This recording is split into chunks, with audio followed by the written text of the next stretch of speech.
Already আমি fridge নিয়ে বাড়িতে পৌঁছে গেছি বন্ধুরা। আমি খুশিতে আছি না দুঃখে আছি তোমরা কমেন্ট করে বলবে।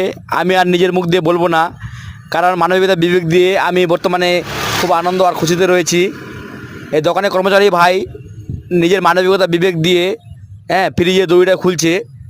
খুব সততার মাঝে কিন্তু 2 পয়সা রোজগার করে, খুব ভালো ছেলে।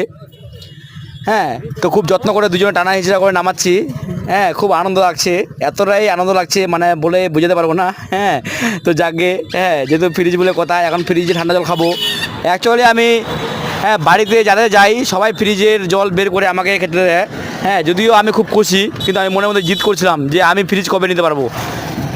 বাড়ি ভিটারা যদি বিক্রি করে আমাকে ফ্রিজ নিতে হতো বা জল খেতে হতো, তবুও আমি রাজি ছিলাম বন্ধুরা। তো অ্যাকচুয়ালি ফ্রিজটা কেমন হয়েছে তোমরা প্রত্যেকেই কমেন্ট করে জানাবে, এবং কার কার পছন্দ এরকম ফ্রিজ। স্যামসুংয়ের 215 লিটারের ফ্রিজ নিলাম। খুব খুশি, খুব আনন্দ আমি।